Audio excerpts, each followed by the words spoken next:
morning! Today is Monday. Monday today. Kaya, ayan na guys, hindi tayo magpapadala guys sa ating antok. Dahil, normally lang talaga guys, no? Kapag Monday talaga nakakatamad, no? Nakakatamad na araw. So, yan guys, ang ating work for today. Ayan, so marami tayong isasampay pala guys, no? Yung natitingga natin na nung pa lang to guys, nung Friday pa lang to guys, no? Nakapundo sa washing. Wala talagang nakaisip guys kahapon guys, no? Dahil may tayo kahapon, may occasion tayo kahapon dahil despedida ng aking hipag. So, ang aking hipag guys is na. Hala? Oh my God! Oh, mamaya ako na to i-upload guys kasi surprise lang kasi yung pag-uwi niya. So, mamaya ako na i-upload at guys, no, para hindi malaman doon sa probinsya. Kasi guys, sino-surprise na yung mga anak. So now guys, ngayon guys, ang ating trabaho ito. Ayan, pagkatapos natin magsampay guys, so magsalang na naman tayo ulit for the next isasampay. Hindi, mayroon doong nakabalot sa plastic. So, kahapon guys, kami, syempre, konting tagay-tagay. Ayan, pampabuhay sa dugo. Ngayon naman guys is, tayo. Nandiyan sa gilid. Ang dami nating trabaho guys, no? So, maglinis tayo. Pagkatapos natin maglinis, so, tayo, prepare tayo ng ating pagkain. Wala na? So, mayroon akong tinatabi na, hala, wala na doon? Hindi. Pinulutan hay na yata gabi. Pinulutan ni Hayno. Ayun na, G! Yan na! Hindi manok ba? Ay, walang manok. Ito guys, yung tira ng aming ulam kahapon, no? Order lang namin to sa Andox. So, wala nang manok. Ubos na ang manok. So, ang manok is naubos na. Nahanap pa ni RG. So, now guys, medyo marami-rami ang ating labahan for today. Kaya, umpisahan na natin ng maaga. Yan. So, si RJ na ang nag-prepare ng aming almusal. So, meron na tayong sinaing. Yan. At, nabasa ko pag nagpapandar ng oven. Kailangan pala talagang napainitin yung loob ng oven bago may lagay yung pagkain. Ganun ba? So, sa natin, sa... Mali. Sa umpisa is, sabay na. Sabay sa atin eh. Ganun din alam ko eh. Pinapainit mo na ng 5 minutes. Yun na guys. Ang kasama natin ngayon ay si RJ. Nagutom. Na kaya ta, hangover Hangover si RJ guys, no? Kasi, so konti lang naman ang iniinom namin kahapon guys, no? Ma-celebrate lang ang aking hipag sa kanyang back to the province. So very surprising guys ang kanyang pag-uwi guys dahil hindi alam ng kanyang mga anak. Ayun guys, aabangan ko guys dahil sabi ko magbi-video siya, i-video niya guys kung paano niya ma-surprise ang kanyang mga anak. Kasi nagtatanong ang mga anak niya kung kailan siya uwi. So sabi niya is March pa, buwan pa ng Marso. So hindi alam ng mga anak na is ay uuwi na siya ngayong araw guys. So yung expected niya na guys, dating is siguro 9 to 10, no? Kasi babiyahe pa guys babiyahe pa siya. 7 yung niya, alis niya. So 7, 8, 9. So sa na siya, Lagindingan airport. At magbabiyahe pa siya ng siguro 1.5 hours or 2 hours. So depende sa takbo ng lakas ng ng sinasakyan niya. So commute lang pala siya guys, no? Commute lang kasi surprise nga ang niya pag-uwi. Walang susundo sa kanya. So good pag mga ganyan guys, no? Kasi surprise niya guys, yung anong itsura ng bahay niya doon. Ganyan talaga ang mga bata guys. Tayong mga magulang guys, maintindihan din natin guys. Kasi ganyan talaga ang mga bata, no? Pagdating sa kalinisan, hindi nila magagaya ang talaga kilos ng bilang ina, no? Iba talaga ang ina kapag maglinis, gagalaw sa loob ng bahay. Ayan, so pinatay ko guys ang aking TV kasi yan, mag-ngaw-ngaw na naman tayo. Mag-ngaw-ngaw tayo guys sa umaga. Ayan. So now guys, so today is Monday. Kaya hindi natin ugaliin guys na magtamad-tamad tayo. Ganun talaga guys, kapag Monday is nakakatamad, no? Yung mga pumapasok, nakakatamad talaga silang gisingin. Kasi sarap matulog daw. Ayan.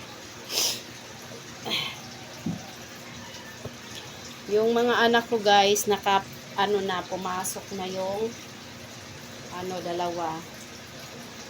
So, may isa pa, natutulog pa yung isa. May isa pa akong estudyante.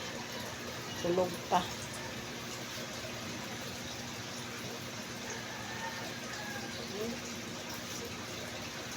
Kawawa naman tong hanger ko. Nawala na guys yung ipit. Need na nating magbili ng ipitan kasi wala na tayong pagsampayan sa ating mga mga medyas. Yan yung medyas ko guys. Hindi na namin ito na masampay sa ipitan guys, walang ipitan.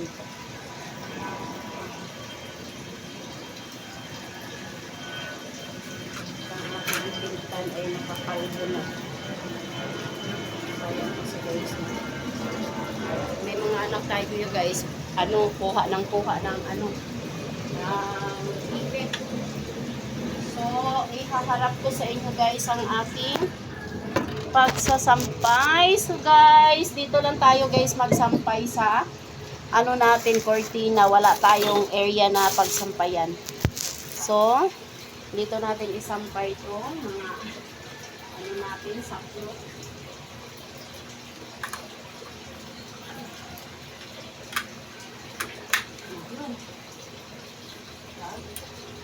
Naipon yung mga to guys, no? Mga puti. Naipon yan siya guys, gawa nga ng Friday pa to sinalang at ngayon pa nasampay, no? Na siya, napundo siya sa washing.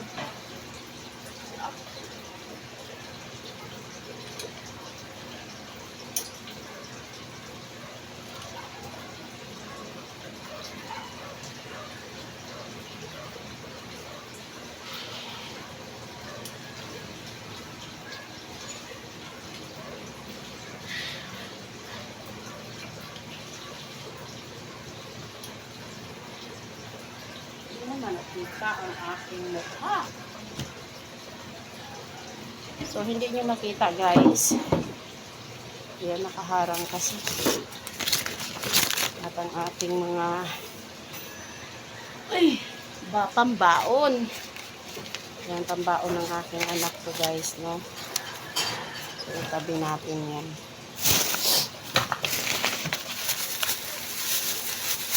Pandesal, kahapon na natira. Ano to, Je? 1/4? Yes. Bakit kulang? Ha? You know? Bakit kulang? Dapat 1/5 yan. So now guys, ang ating sinampay nung nakaraan lang. Hindi na natin siyang tanggalin. Hindi pa rin makikita. Ikaw sa atin yung nito. Oo. Yan! So makikita natin. Okay.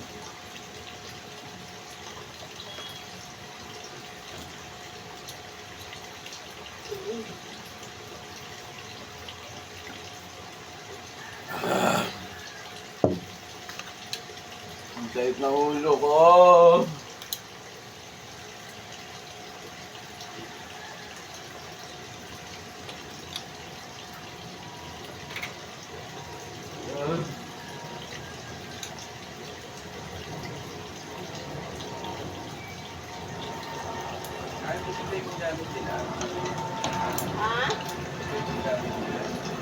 kay Tito Alan mo.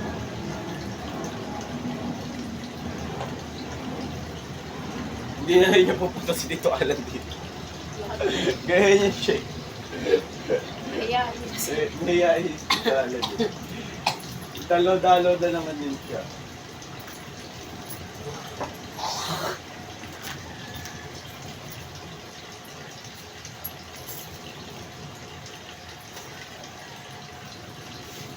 ayun na guys, no?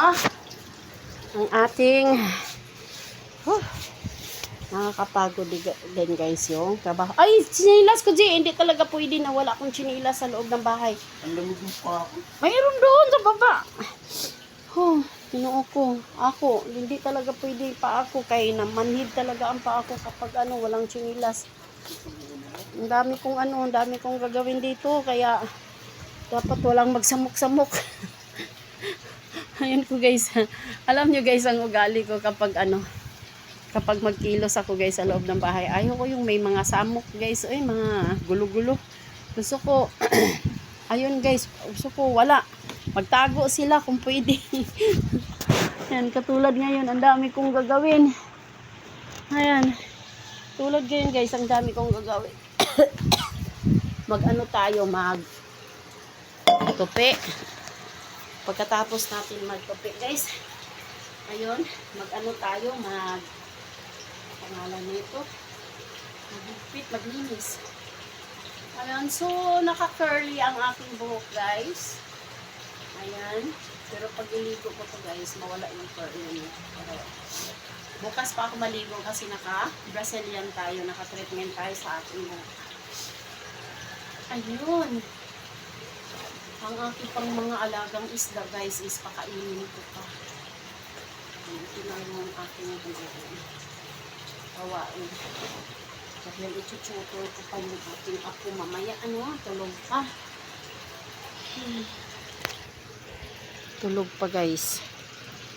Now guys, natupi na. At ilalagay na lang natin guys sa cabinet ang ating mga tinupi. At so, ang ating alagang isda is, di ba? Nakita niyo siya guys. So ganyan talaga yan siya guys. Oscar, good morning. Good morning. Have a nice day. Have a wonderful Monday, Oscar. So nakikita niyo guys, no, naganganga yan siya. So now guys, kapag makita niya guys ang kanyang pagkain guys, so talagang ang saya-saya niya. Oscar. So di ba? Pag marinig niya guys, ang kalaskas ng kanyang pagkain guys. Grabe talaga ang aking alagang isda. So, lalo na guys kapag, kapag yung pagkain niya is live food. Di ba? Nakita nyo guys. So, pagmasdan nyo ang aking Oscar guys. Oscar, good morning! Ito na ang yung pagkain. Yan na siya guys. Diba? Ganyan yan siya guys. Pagpakainin mo nakakatuwa. Hi Oscar! Kapag na siya guys, kapag full na siya, ayun, di na yan siya guys mag open the mouth. Talagang na yan siya, tahimik na yan siya. Lalo na kapag na yan, Meron siyang pagkain guys, yung yung live fish, no? Feeders na doon sa kabilang ayan siya. Woo! Ang ganda talaga ng hair ko guys kapag ganito, no? So, ang naman kasi niya kapag paliguan mo guys, matanggal na rin siya, no? Lang ta siya guys is fake na curl. Curl na fake. Ayan na guys, itong mga orange na na isda. Yan ang pagkain niya guys, no? Yang dalawa. So, itong mga iba guys, itong kulay pink at saka green at saka orange. Yun siya guys? Alagang isda ko. So, ito lang mga orange na yan, yung mga goldfish, yung dalawa. Yan lang yan guys ang kanyang pagkain. So, every day is one only guys, no? One only ang ibibigay ko sa kanila, kay Oscar. Tapos, mayroon naman siyang feeds. Kaya, so, hindi masama, no? Kasi kahit papaano is busog siya. So now guys, ito na. Nakalimutan ko guys. So, pakainin ng aking mga alagang isda, no? So, ang kanyang pagkain guys is, ano lang to siya guys, no? Nakabalot lang. Kasi hindi naman sila matakaw dahil maliliit lang sila. So, mag-feed tayo. Oh. Okay. Diba, gutom din sila guys, no? Uy, yung dalawa nagtago. How are you, ha? Hindi ko kayo ipakain today. Tomorrow na. Tomorrow ko na sila ipakain, guys. So, ipapahinga muna natin si Oscar sa live food, no? Sa feeders. Kasi gusto ko, guys, is ang aking feeders is aabot siya ng kasi by Thursday pa ako bibili, no? Dahil wala pagka every Thursday lang ang merong feeder sa sa binibilhan ko. Kaya so itipid muna natin ang kanyang pagkain na isda. Muna natin, no? Today, tomorrow, Tuesday, Wednesday. So Wednesday na natin siya pakainin ng isa. So may isa pa tayong feeders. At alalayan lang natin guys ng feeds niya. So Thursday, bibilhan na naman natin siya ulit. Another, halagang siya guys 30 pesos sa tag-5. So, 6 pieces lang siya. So, good for 1 week niya yun. At talagang siya guys, no? Talagang kailangan magkakain siya ng live food sa isang linggo. Kasi, kapag foro feeds, hindi naman, hindi naman masama sa kanya. So, mapipigilan yung paglaki niya. So, gusto ko talaga sa isda ko is lumaki siya ko. Yung titingnan ko siya kung siguro is ganyan pa nga siya kalaki is maganda na siya tingnan. So, what kung super laki na talaga siya, di ba? Kaya talagang kailangan pakainin talaga, no? Feeding always, no? Para para lumaki, no? Kasi pag alternate natin yung pagpakain sa sa ating alaga, guys. Kahit anong alaga 'yan, kahit anong hayop 'yan, pag hindi tuloy-tuloy ang ating pagpakain. So yung mga bituka nila, no? Hindi lumalaki. Kaya sila mabagal din ang kanilang paglaki.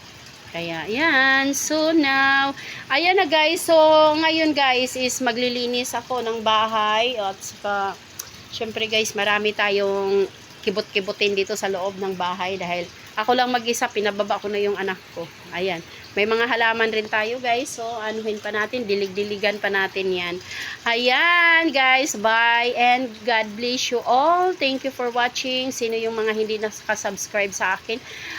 Please subscribe. So, thank you sa lahat ng mga suporta, yung mga nakasubscribe at nakasubaybay sa aking mga video. Thank you sa inyo and God bless you more. Ayan.